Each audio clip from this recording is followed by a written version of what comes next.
ఈరోజు doctor BR Ambedkar గారు మరి 135వ జయంతి సందర్భంగా socialist party India Telangana Hyderabad ఆఫీసులో వారి చిత్రపటానికి మరి పూలమాల వేసి జోహార్లు అర్పించడం జరుగుతుంది.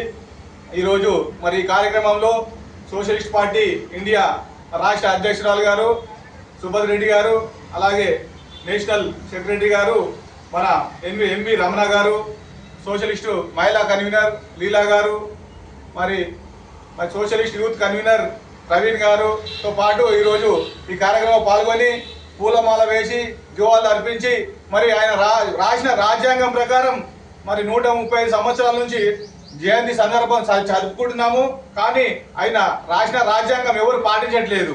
మరి ఆ రాజ్యాంగంలో ఏం రాశారు, మరి ఓటు హక్కు వచ్చింది కూడా మరి ఆయన ద్వారానే. రాజ్యాంగం రాసిన సందర్భంగా మరి ప్రతి ఒక్కరికి ఓటు కల్పించాలని చెప్పేసి మరి ఆయన చెప్పడం జరిగింది. మరి ఓట్లు కల్పించారు, కానీ ఆ ఓట్లు ఎక్కడ పోతున్నాయి, మరి ఓటింగ్ మిషన్ ఎక్కడ పోతున్నది, మరి ఓటింగ్ ఈ మధ్యలో ఒక సుప్రీంకోర్టులో కూడా మరి ఒక కేసు వేయడం జరిగింది. మరి అన్నిటికీ ఆధార్ కార్డు మరి ఫింగర్ ప్రింట్ పెడుతున్నారు. దీనికి కూడా ఒక ఫింగర్ ప్రింట్ ఓటు వేసినప్పుడు కూడా మరి అది మిషన్ తోటి ఒక ఫింగర్ ప్రింట్ పెట్టాలని చెప్పేసి చెప్పడం జరుగుతున్నది. మా సుప్రీంకోర్టులో ఆ కేసు ఉన్నది. అది కూడా మరి ఫింగర్ ప్రింట్ పెడితే ప్రతి ఒక్క ఓటు సద్వినియోగం అవుతుంది. మరి మన నిజాయితీ గల మన సోషలిస్ట్ పార్టీ అయినా సరే, ఏ పార్టీ అయినా సరే నిజాయితీ గల ఎమ్మెల్యేలు ఎంపీలు గెలుస్తారు.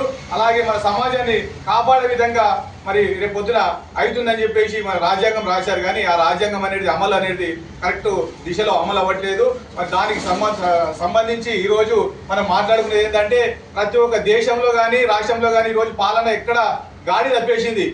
అందుకే మన ప్రతి ఒక్కరిని మన ప్రజానీకాన్ని కోరేది ఏంటంటే, సోషలిస్ట్ పార్టీ ఆ నిజాయితీ గల పార్టీ అందరికీ సమానత్వం కల్పించి, మహిళలకైనా సరే మరి వృద్ధులకైనా సరే ప్రతి ఒక్కరికి సమానత్వం కల్పించి మరి ముందుకు తీసుకెళ్తామని చెప్పి మా సోషలిస్ట్ పార్టీ అందరినీ గెలిపించాలని, రాబోయే ఎలక్షన్లో సరే మరి ఫ్యూచర్లో ఎమ్మెల్యే ఎలక్షన్ సరే గెలిపించాలని చెప్పేసి సోషలిస్ట్ పార్టీ నిజాయితీ గల పార్టీ సమాజాన్ని మన ప్రభుత్వాన్ని నడిపిస్తే మరి అందరికి సమానత్వం కల్పించేసి మన అందరినీ సమానంగా చూస్తుందని చెప్పేసి తెలియజేస్తూ ఈరోజు మరి అంబేద్కర్ గారి జయంతి సందర్భంగా మరి అందరికీ ధన్యవాదాలు తెలుపుతూ సెలవు తీసుకుంటాం.